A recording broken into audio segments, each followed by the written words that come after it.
Okay, great. Good afternoon, everybody. My name is Patricia Murphy. I'm the Chief of Compliance. Thank you so much for taking the time to join this webinar this afternoon. We're going to talk about previous participation reviews, and I have come to realize this is an overdue presentation, and I hope that today's session is informative and helps you understand the process and clears up any questions you might have. All of your lines are muted. I'm not going to take questions and answers during this webinar. So as we're going through, if you think of questions that you want to ask, jot them down and email them to me. My email is at the end of the presentation, so you should have that. This is being recorded, and this presentation and the audio will be posted to our website. If I get questions that are general in nature, I will post the questions and answers on our website. If your question is very specific to you and your previous participation and your status, I'll follow up with you directly.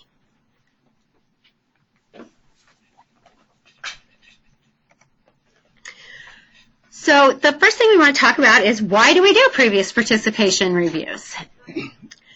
So one of the main reasons we do them is because they are required by Texas Government Code 2306.057. So the Texas Government Code is our enabling statute. It's what creates the Texas Department of Housing and Community Affairs, and what explains what we can do, what we must do, and what we're not to do. And so this section of 2306.057 explains the requirement to do previous participation reviews. Is everyone seeing the second screen? And it's a quote from, okay. All right. Screen is paused. What's that mean right there? Pause it, yeah. Hit play. Or when you pause it. Show?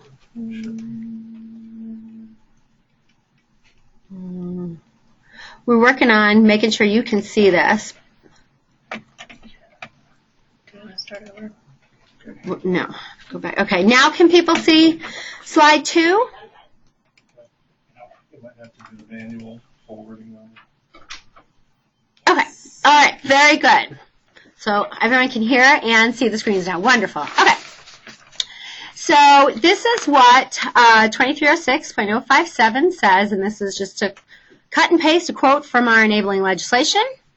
So it says, before the board approves any project applications submitted under this chapter, so it's any application. We're today focusing on multifamily applications and ownership transfers, but it's any application that we're doing, whether it's community affairs or single family or whatever. So before the board approves any application, the department, through the division with responsibility for compliance matters, shall assess the compliance history in this state of the applicant and any affiliate of the applicant with respect to all applicable requirements, and the compliance issues associated with the proposed project, and provide to the board a written report regarding the results of the assessments described by subdivision 1.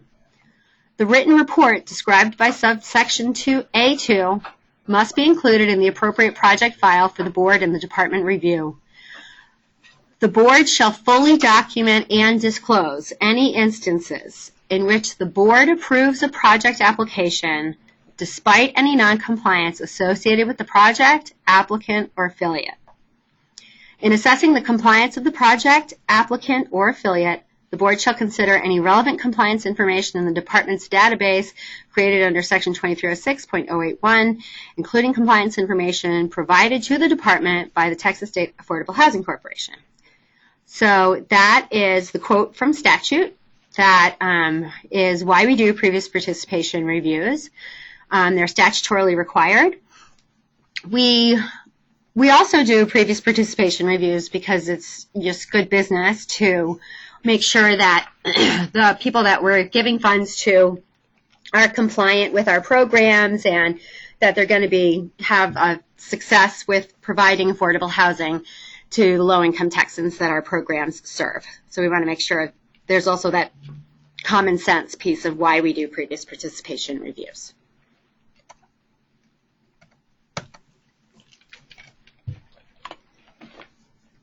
The departments developed the previous participation review rule to fulfill this requirement. It's right now found in 10 TAC, which stands for Texas Administrative Code, Chapter 1, Subchapter C. You can access all of the department's rules on our website. There's a link there to the Texas Administrative Code, so you can go read that rule. It's also linked to this presentation.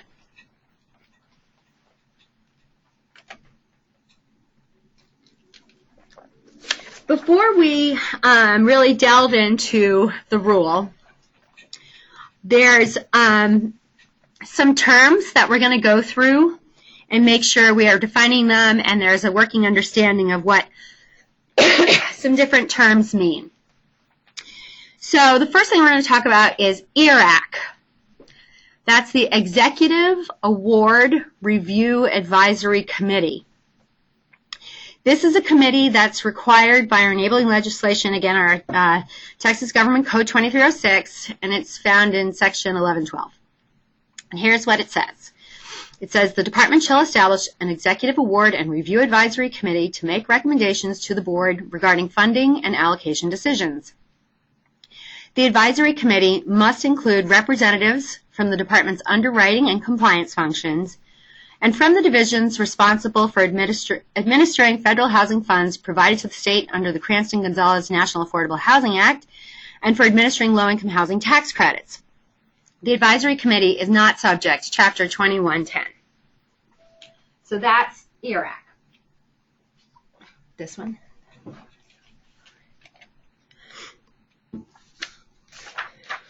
Prior to each board meeting, ERAC meets and considers proposed awards. I'm so sorry, I have terrible allergies. So ERAC meets and considers proposed awards under any program, multifamily, single family, community affairs, etc. So anything that's going to be presented to the board for approval, ERAC discusses prior to the meeting.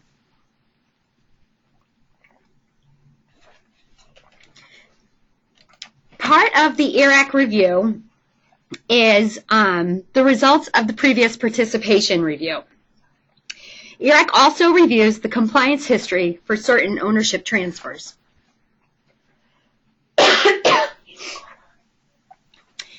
This slide shows you the current members of the ERAC committee: Brooke Boston, Brent Stewart, Marnie Holloway, Michael Lytle, me, Patricia Murphy,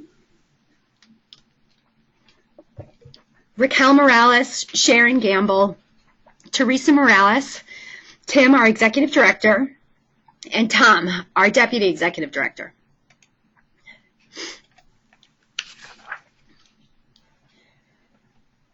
Another term that we need to discuss before delving into the rule is the term event of noncompliance.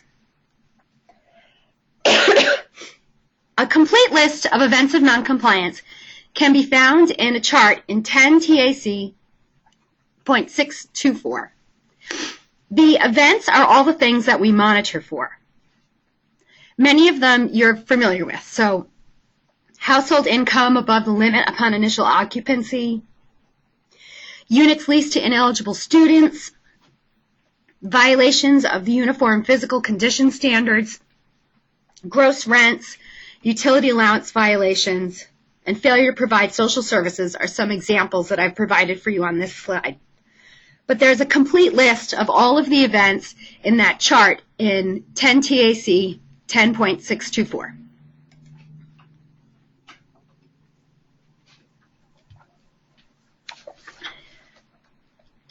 When we monitor, if an event of noncompliance is identified, the monitoring letter indicates the finding and provides a corrective action period of 90 days.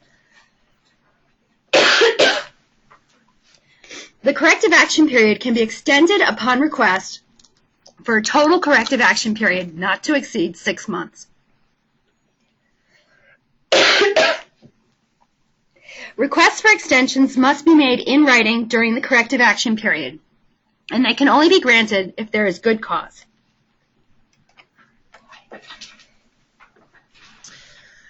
So, hi, this is Stephanie Notkin. I'm the Director of Multifamily Compliance, and I'm going to take over for a moment. So, during a previous participation review, the number of events of noncompliance is determined, and some of the events aren't taken into consideration. And so, what we are looking at is those things that are not corrected during the given corrective action period, events of noncompliance that were not corrected within the corrective action period and have been corrected for more than 3 years, and casualty loss if the restoration period has not expired. So if you're going to make a request, be sure to explain why the noncompliance could not be fixed in 90 days and what actions are going to occur that will correct the matter within 6 months of the monitoring letter.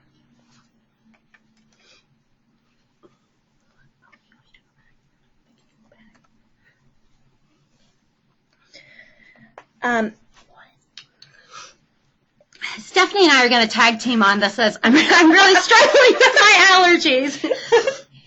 So I want to give some examples. Suppose we monitored a property in 2012. And during that review, we found an event of noncompliance. It didn't get corrected during the corrective action period, but it did get corrected by October 2013. We will count that event until October of 2016, so 3 years after the date it was corrected. So if we go out to monitor, There's an example of this. so that's an example of an event of noncompliance that are corrected during the corrective action period. I'm so sorry, I'm having trouble with my voice. I want to make sure that people understand that events of noncompliance that are corrected during the corrective action period do not get taken into consideration. So if we monitor your property and say we find there's some ineligible households and a social service finding, we'll write you a monitoring letter and you'll have 90 days to correct it. If you correct everything during that 90-day period and respond during the 90-day period, it does not get taken into consideration during a previous participation review. And I just want to make sure everybody's really clear on that things that you fix during the corrective action period are not considered events of noncompliance when we do previous participation reviews. So while there may have been noncompliance identified during the on-site, that 90 days provides the opportunity to correct it. And so it's really important that we move forward with the understanding that we're looking at that our scope for previous participation reviews is really limited to those things that were not corrected during that opportunity to correct the noncompliance. Some other examples of events of noncompliance that will not be considered during a previous participation review, because we acknowledge that there are some things out there that just can't be fixed within the corrective action period.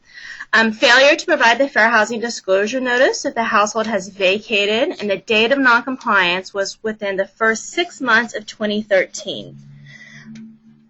The Fair Housing Disclosure Notice was a form that was required a couple of years ago, and we actually no longer require that notice in that format. It's been, the language that was in the Fair Housing Disclosure Notice is now found in the Tenant Right and Resource Guide. So failure to provide Fair Housing Disclosure Notice is not a finding of noncompliance or an event of noncompliance that would be occurred today if we monitored. And because of the timing of the implementation of the Fair Housing Disclosure Notice back in 2013, if the noncompliance occurred during the first 6 months of when that form was required to be used, and that household is vacated, there's no way to correct it, but we're not going to consider it during a previous participation review because we're giving kind of a grace period of implementation of that 6 months. Another example of an event that would not be considered in a previous participation review, even if it wasn't corrected in the corrective action period, has to do with the household income above income limit upon initial occupancy. So if the household moved in into the unit prior to the award of the department funds, and the issue cannot be corrected because of other federal regulations. So for example, there is a project-based Section 8 property that received an allocation of housing tax credits, and as we know, anytime you get a new allocation of housing tax credits, there's a time period that you have to make sure every household is eligible. There are often circumstances where there are existing tenants that through the federal programs cannot, their tenancy cannot be terminated because of the federal rules, but maybe they don't income qualify for the housing tax credit program. So that would be an example where there's a federal rule prohibiting your ability to comply with Section 42, and because of that conflict, we wouldn't consider that in a previous participation review. Now, although we wouldn't consider that in a previous participation review as an event of noncompliance, it's still noncompliance. And as a state housing finance agency, we are required to report any noncompliance, whether it's corrected or uncorrected, to the Internal Revenue Service or the IRS on Form 8823. So for example, we come out to a property, it had a project-based funding, got a new allocation of housing tax credits, and Unit 101's not eligible for the housing tax credit program. You're unable to correct it because under that project-based program, you cannot terminate the tenancy of that household. And so the way to correct it is that when that household moves out, you're going to occupy it with an eligible household. So because of the conflict between the two programs, we would not consider that in a previous participation review, but we are required to report to the IRS that Unit 101 was not income eligible. So I want to make sure we're kind of making a distinction between our monitoring obligations and our reporting obligations and those things that we look at when we're looking at events of noncompliance for this purpose. Another thing that we're not going to look at is events of noncompliance that are still within the corrective action period. And so if that 90-day corrective action period hasn't ended, we're not going to look at that when we're doing this review. The other thing is we're not going to look at events of noncompliance with an out-of-compliance date prior to the applicant's period of control. So, for example, you have a ownership transfer. You come in as the owner in 2015. There's an event of noncompliance with an out-of-compliance date of 2014. Because that was prior to your period of control, it wouldn't be considered in that previous participation review. Unless it's not corrected. So if that event is corrected, but it wasn't corrected during the corrective action period, it won't count when we do a previous participation review. But if we're doing a review today in 2016, you took ownership or control of the property in 2015, there's an event of noncompliance from 2014 that's not corrected, we do take that into consideration, and that will come up.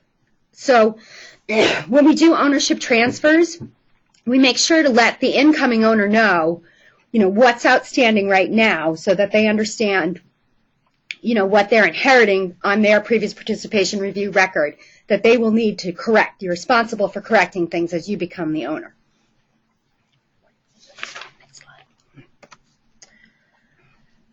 So the other thing is that events of noncompliance are considered by category and not by unit. So, for example, suppose a property was monitored in 2014 and 6 units were identified with the event of noncompliance, household income above income limit upon initial occupancy. If the noncompliance was corrected for 2 of the units during the corrective action period, but 4 units were still out of compliance, at the time of the previous participation review, that would be 1 event and not 4 events. So we're looking at categories of noncompliance.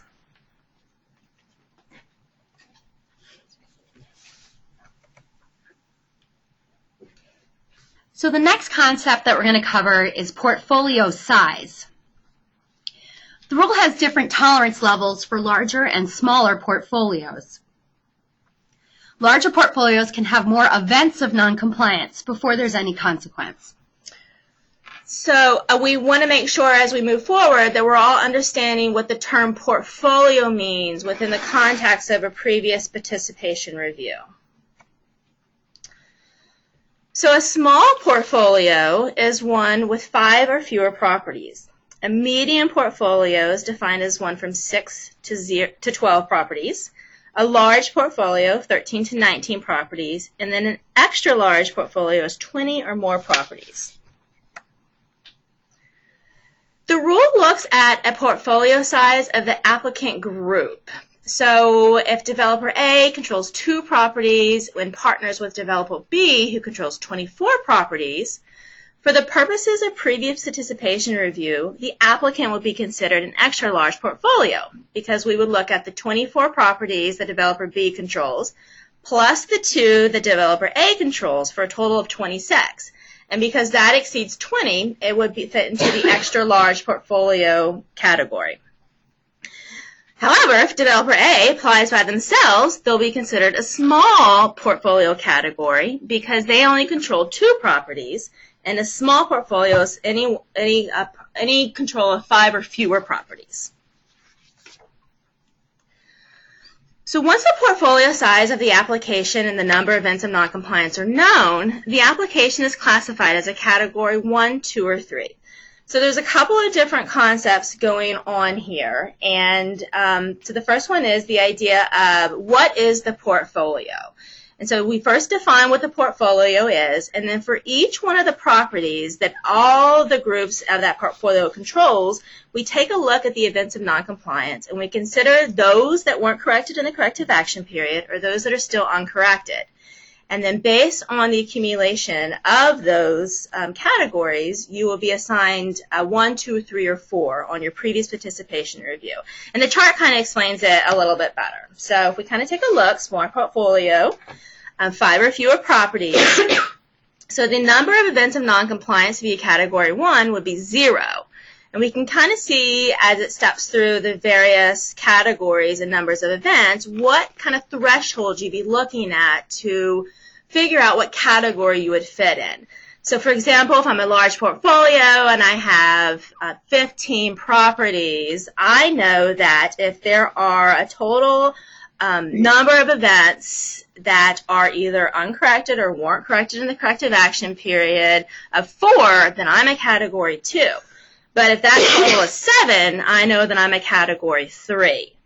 And if it's 13 events, then I'm a category 4. So this chart kind of gives some context to the entire idea of the portfolio size measured against the events of noncompliance and how we come to the categories. I'm going to try to explain a few things on here. So first of all, that column of zeros there, to be a category 1. So to be a category 1, it doesn't mean you've never had a finding. It doesn't mean you're perfect. It could mean that. It could mean that you never had a finding of noncompliance. But it could also mean that all of your findings you corrected during the corrective action period. Obviously, the other thing it could mean is that you have no prior experience. So you'd be a small portfolio. If you've never done a deal in Texas, you could be a small portfolio category 1 just because you have no prior experience. So that's one thing I wanted to point out. The other thing I want to talk about is how do you figure out how many events you have? Most people know how many properties they control, and if they're going to partner with somebody else, people generally have a sense of how many, what's our portfolio size. But how do you figure out how many events you have? This has been a struggle with this rule, and that people don't know where they stand because they don't know how many events they have. And we are working to address some of these issues through making more information available on our website. But for now, there's a couple ways you can figure that out. If you've recently been through a previous participation review and you were a category 3 or a category 4, you got an email from Joe Taylor, who works here at the department. And attached to that email was a spreadsheet, and it listed all of your properties and the events of noncompliance. So that's one way that you know kind of where do you stand. So if you're thinking about partnering with someone, one thing you could do is say, if you've recently been through a review, can I see your spreadsheet that was sent to you? We have those spreadsheets here too, so if you've been through a review and you lost that email or whatever, we can provide it to you again. That's pretty easy. If you have not been through a previous participation review and you're really not sure, what it takes is reading all of those monitoring letters to figure out. It's really the closeout letter. Did we fix everything during the corrective action period? And the letter pretty clearly says yes you did or no you didn't. But if you can't figure it out, which I understand it can be a little tricky, you can contact me or Joe Taylor, and you need to give us the properties that you're wondering about, and we can tell you how many events there are. This is not the same thing as doing a previous participation review. Through this presentation, we're going to go into other things the review looks at, but it will give you a sense. So we understand and recognize that this is an issue with the rule, and we're working on coming up with ways for people to understand each property, how many events are there on that property. I just want to wrap back around to something that Patricia said related to what an event is. And the idea that you don't have to be perfect to be a Category 1. So what this process isn't looking for perfection. It's looking that we're working together to correct issues of noncompliance. So if we go out and monitor and I have 4 properties and I have 20 findings of noncompliance, but I correct all 20 findings within the corrective action period, I'm still going to be a Category 1 because when we calculate the events, it's going to be 0. On the flip side of that, we could come out and monitor and cite 1 event of noncompliance, and that was not responded to or corrected in the corrective action period. And as such, that event will be considered during this review, and so I automatically become a Category 2. So it's really looking towards correcting things during the corrective action period. It is not looking for perfection. And so I kind of really wanted to hone in on that and reiterate. So other things that ERAC may consider is uncorrected issues, non-responsiveness, past enforcement action, any unpaid compliance fees, if you have any past due loans, or failure to provide evidence of property taxes paid, and failure to provide evidence of insurance. If any of the following are present, the application will be considered a Category 3 regardless of portfolio size. And so these are things that you're going to automatically be a Category 3. It doesn't matter how many properties you have control of, and it doesn't matter how many events of noncompliance would be considered during this review. So there are 3 or fewer events of noncompliance that are currently uncorrected at the development's affiliate with the application. No response was received during the corrective action period for 3 or fewer monitoring reviews that occurred within the last 3 years, or a development affiliated with the application that is or was controlled by the applicant or proposed incoming owner has been the subject of a final order and the terms have not been violated. So I want to talk a little bit more about these, and that second bullet point about no response was received. So what this means is that we went out, we monitored your property, we found an event of noncompliance, we wrote a monitoring letter, we provided a 90-day corrective action period, and nothing was received at all during the 90-day corrective action period. So it's 3 or fewer times that happens, you'll end up being a Category 3. But, I mean, if just one time that happens, like Stephanie said, you'll end up being Category 3. So it's really important that you respond during the corrective action period. The last bullet point there about the subject of a final order. Some of our noncompliance is not able to be resolved between the owner and the compliance division. And those matters are referred to our enforcement committee. And through the process, through the administrative penalties, most of our referrals end up actually just resolving themselves, but some of them do end up in a final order, So if any property in the portfolio of the applicant group has been the subject of a final order, that will make you a Category 3, right? So that means you really had some sort of a significant issue and long-standing, and it really took a long time and intervention of our legal department to get the matter fixed. So if that has happened and you haven't violated the terms of the agreement, then you're a Category 3. Those final orders can be found on our website. From our home page, they're under the Board tab. So there's those like maroon tabs, and all the final orders are listed there under that Board tab if you want to see. If you're thinking of doing business with someone, I hope you're, or no, if you have been the subject of, property control has been the subject of a final order. But anyway, they're all there if you want to see, what those are. So if any of the following exists, the application will be considered a Category 4 regardless of the portfolio size. So the previous slide was speaking to when will I be a Category 3, and this is when will I be a Category 4 regardless of how many properties I control and regardless about the number of events of noncompliance. So there are more than 3 events of noncompliance that are uncorrected at the developments affiliated with the application. No response was received during the corrective action period for more than 3 monitoring events that occurred within the last 3 years. And a development affiliated with the applicant that is or was controlled by the applicant or proposed incoming owner has been the subject of a final agreed order and the terms have been violated.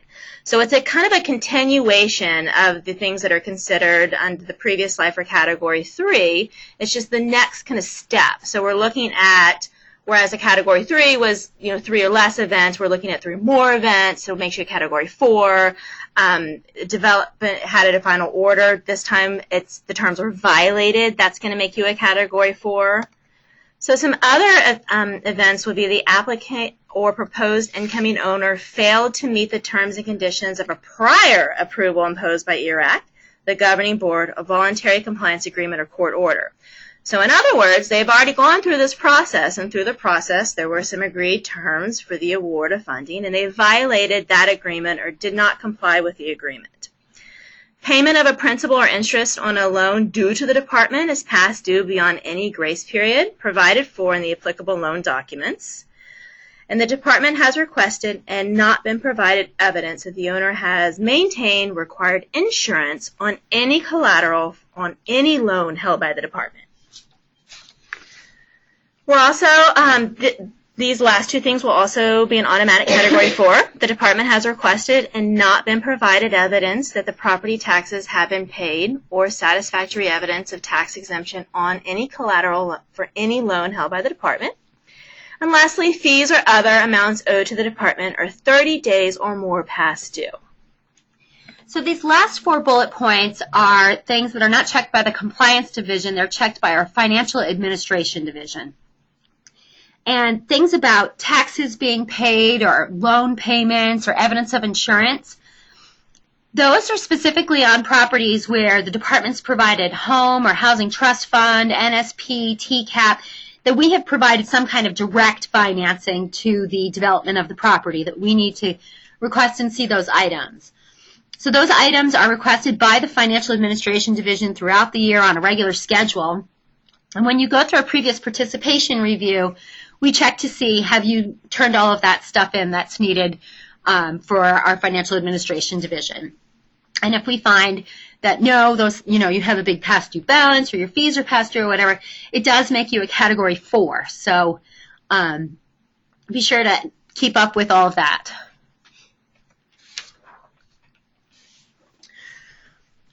So once we do all of these reviews and the portfolio is assigned a category, these are kind of some of the considerations. A Category 1 and 2 applicants clear the previous participation review with no additional action. So if you end up in one of those 2 categories, we're good to go, no additional action needed. It's when you become a Category 3, applicants are contacted and provided a 5 business day period to comment on their compliance history. So for example, you're a Category 3 because perhaps you had some items that weren't corrected in the corrective action period, And the reason why is that they were household income above income limits, and the households perhaps weren't able to occupy the units with the eligible households in the corrective action period. So something that would be reasonable to consider during that 5-day notice is, the actions that you took, why you couldn't correct it, and what the outcome was, and what you're doing to mitigate that going forward. So you're provided this kind of opportunity to address these issues and concerns. Category 4 applicants are contacted also and provided a 5 business day period, but this time we're looking for them to propose terms and conditions to address the concerns raised by their compliance history. So the difference of the two is that for a Category 3, that 5-day period is really kind of to let the department know, what happened, what's going on, and how are you going to mitigate this going forward. Category 4 is a more formalized process. During that 5 days, we're actually looking that you propose specific terms and conditions to address these issues and to mitigate them going forward. For a Category 3, this is when Category 3 and 4, this is when Joe emails you the spreadsheet. So if you're a Category 1 or 2, you don't see that spreadsheet because there's no additional action that's taken.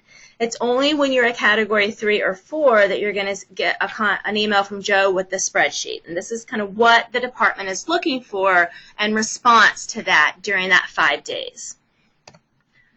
So during ownership transfers, we also do a previous participation review. Prior to approval of an ownership transfer, the department performs a previous participation review to determine the compliance status of the incoming owner. So we don't only do this for applications of funding, we also do it whenever someone is looking to take over control of development. If the proposed incoming owner is a Category 3 or 4, they're notified and provided the same 5-day business period to respond and/or propose terms and conditions. So it's the exact same process that we go through when it's an application for funding. I want to clarify something that sometimes causes confusion.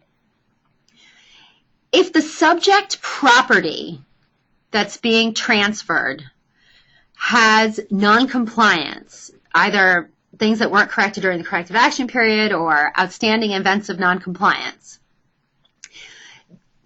we look at that. The asset manager on the deal will contact you and say, hey, I want to make sure that you know this property that you're purchasing has, these issues that need to be cleared up.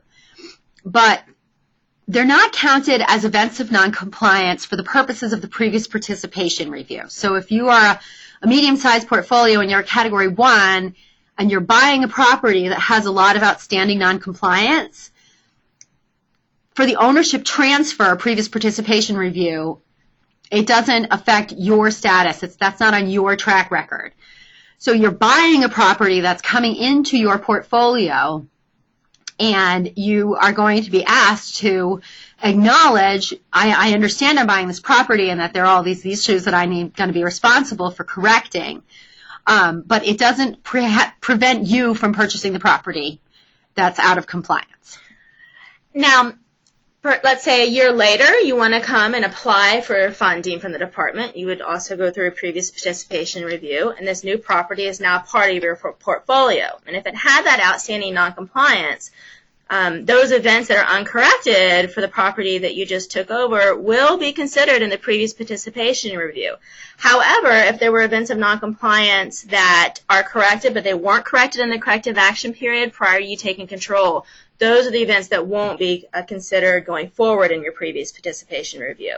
So it's important to understand the distinction between coming into the control and how that affects your previous participation review, and then going forward, how that impacts your previous participation review. So you are contacted. What do you do? What do you say? Well, if there's something on the compliance record you don't agree with, then contact Patricia, the Chief of Compliance.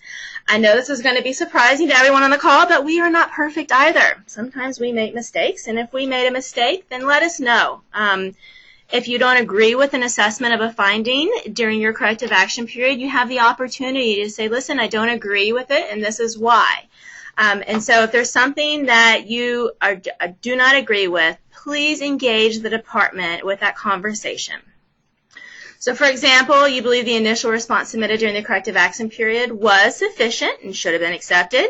you can request that she review that. The process is described in the compliance rule in 10 TAC 10.605, which is the compliance committee.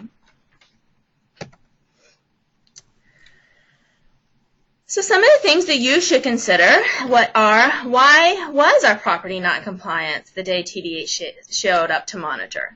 You know, what were the issues and why did we have these issues of noncompliance?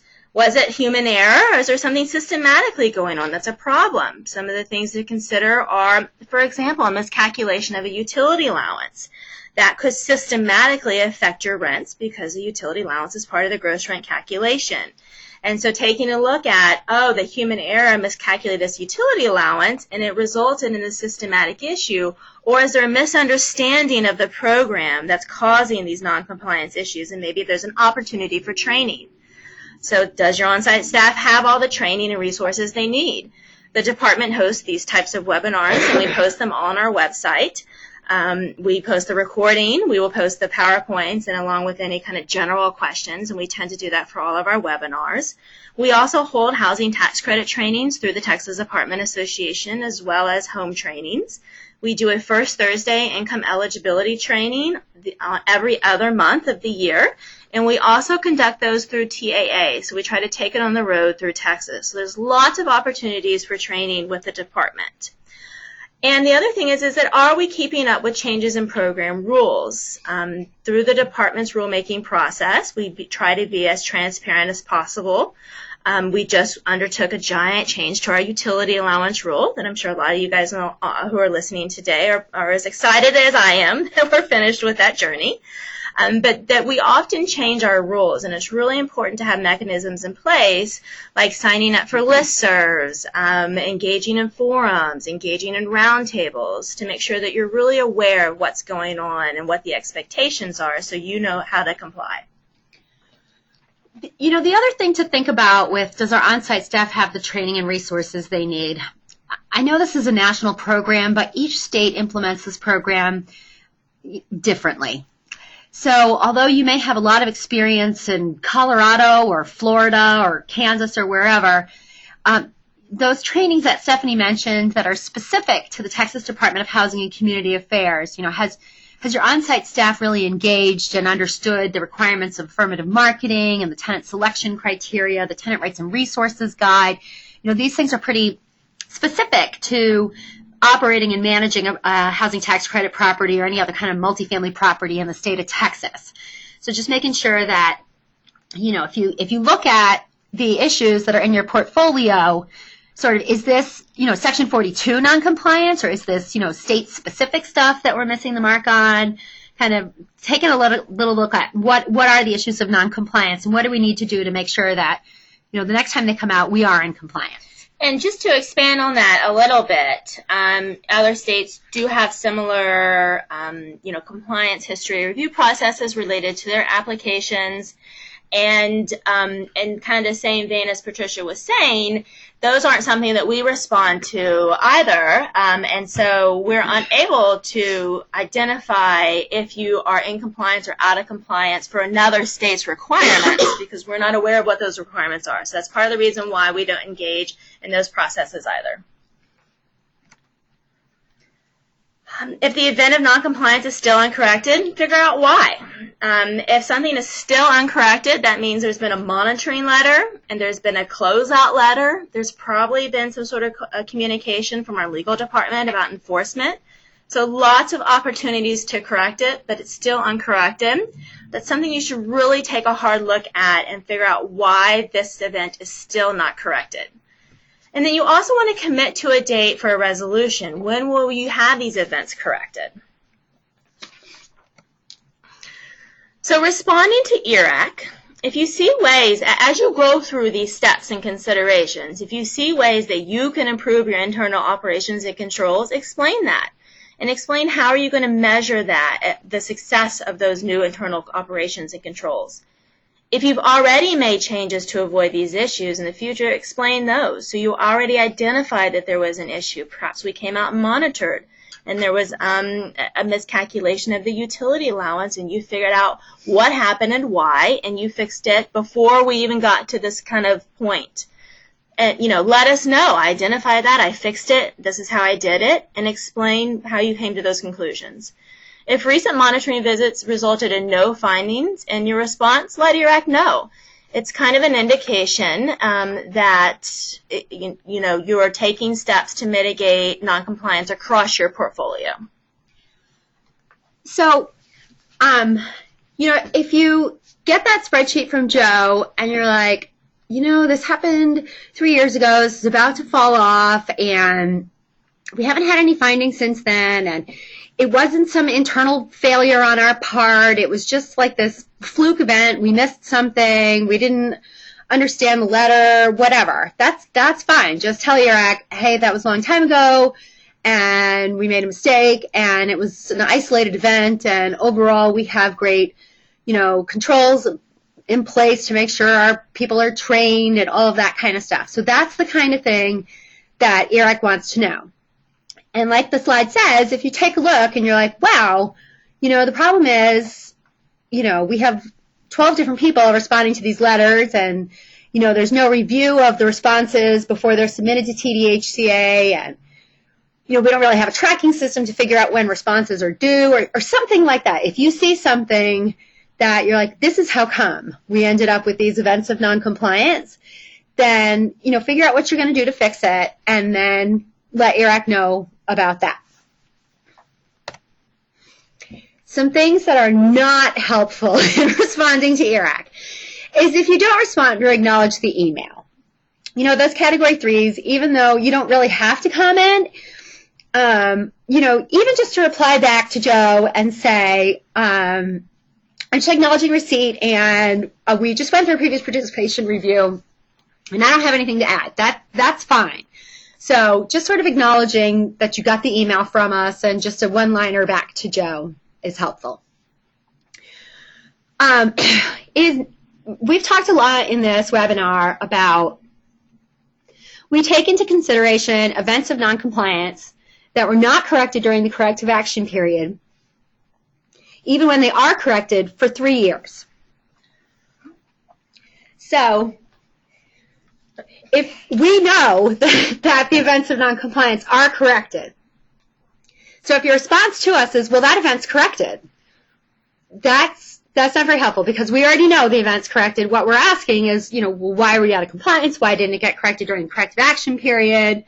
It doesn't help to just write back and say, well, it's fixed now. The other thing that is not helpful, and I'm going to discourage you from doing, is sending us copies of our monitoring and or our closeout letters. We've talked in this webinar about how things that are corrected during the corrective action period, ERAC doesn't hear about.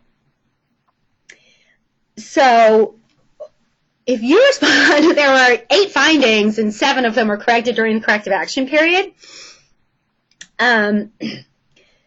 you didn't need to tell ERAC all that. You just needed to address the one thing that wasn't corrected during the corrective action period. So I would not send in copies of all of those monitoring or closeout letters. They're not, ERAC doesn't need to see all that. We just need to talk about what's uncorrected now and what wasn't corrected during the corrective action period and why. And the rest of it is not relevant, so I wouldn't point it out.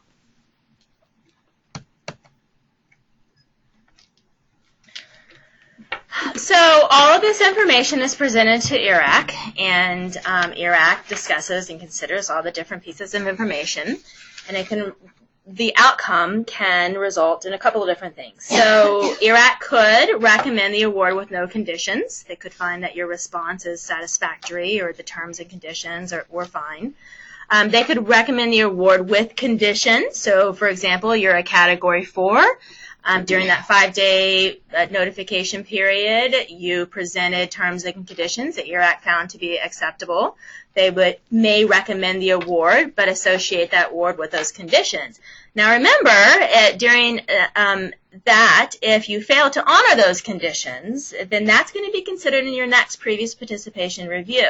So be careful when you're crafting and considering proposed conditions on how you're going to mitigate any kind of future noncompliance, that there are things that are meaningful and there are things that you can actually do. Because if you fail to do it, that's going to affect any future awards.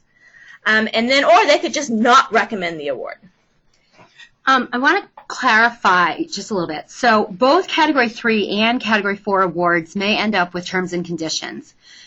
You could be a Category 3 because you have something that's not corrected. Like, let's say you're going through a previous participation review and you have a property out there with uncorrected noncompliance because of social services or something like that.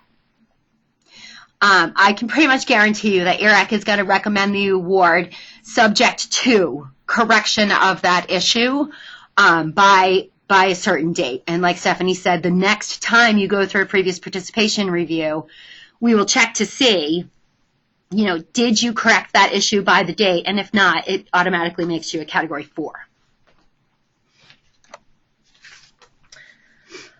So if a recommendation with conditions is made, the applicant contact will receive an email explaining the recommendation and conditions. If you have any questions or want to request a change to the conditions, reply to that email as soon as possible. The language in the board book is controlling, not the staff email. So be sure to read the board write-up very carefully. So it's kind of the same idea with our monitoring letters. The monitoring letter is controlling. Make sure you're reading the monitoring letters and the requested corrective action to get your stuff all resolved during that corrective action period. And the same idea, make sure that you're reading the board write-up very carefully, because we may have lots of communication back and forth, but nothing's final until it gets into that board book. I want to make sure everyone is focusing on that bullet point number 2. I think this is an area that many people didn't understand. So if you don't, you can request a change to the conditions. So these, when you get that email, usually it comes from Joe, and it says, IRAC discussed your application, and it's subject to the following terms and conditions, and it lists it out. Often, different parties are partnering on a deal, and it may be that one party has a pretty clean compliance track record, and the other party's kind of bringing the issues to the table. Well, a kind of boilerplate recommendation from IRAC says all the principals of the applicant will do blah, blah, blah. So you can write back and say, would IRAC consider that just developer A be subject to this because we're developer B over here and we don't have this issue and we've already gone to all those trainings. So you can negotiate that. And many people did. And sometimes IRAC said, yeah, sure, that seems reasonable. Let's, change those terms and conditions. And other times IRAC said, no, we really think that, this is something that all of the principals of the applicant should do. So just be aware that you have the ability to request changes to those terms and conditions, and that if you request a change and IRAC doesn't agree, you can appeal that to the board and say, board, will you change the terms and conditions that IRAC has recommended? They're recommending award, but they're recommending it with these terms and conditions, and we don't want any terms and conditions, or we want different ones. So we're going to talk a little bit about that in the next slides. So if IRAC decides not to make a recommendation based on the fact and circumstances of that particular application, the applicant contact will receive an email. If the applicant wants to appeal, they must do so within 7 days. And the way that you would do that is file a written appeal. You want to state in that you disagree with IRAC's recommendation and explain why, and provide specific supporting information as to why. Applicants can also request an in-person meeting with IRAC. The important thing here to remember is that IRAC only makes recommendations. So this process is just to consider all the facts and circumstances, make the categories, and make the recommendations. It's the board that makes the award. So if you disagree with IRAC's recommendation, you may make public comment on the posted action item. If you wish to provide any written materials in support of your position, you must follow the requirements in 10 TAC Chapter 1.10 regarding public comment procedures. So this is both for if ERIC does not recommend approval of your award, or if you've requested different terms and conditions and have been unable to come to an agreement with ERIC, that you can request that, that the board hear this issue. And you do have the ability to request a meeting with ERIC. So if you're Category 4, or, where ERIC is going to recommend denial, or they're going to recommend, some pretty significant terms and conditions, you can request a meeting with ERIC, and ERIC will sit down and meet with you. So just be aware that that is an option for you.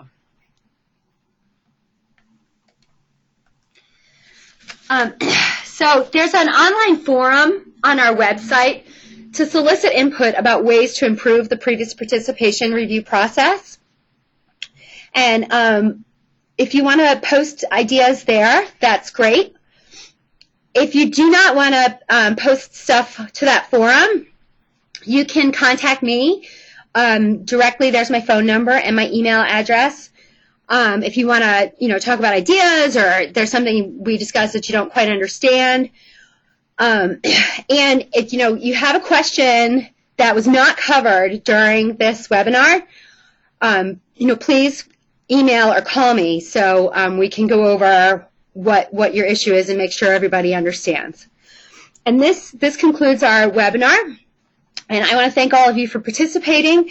And I want to thank the wonderful Stephanie Knockin, who was able to present this webinar because I lost my voice. And I hope all of you have wonderful people to work with like Stephanie, who are so competent and can just pick things up that quickly. So thank you, Stephanie. You're very welcome.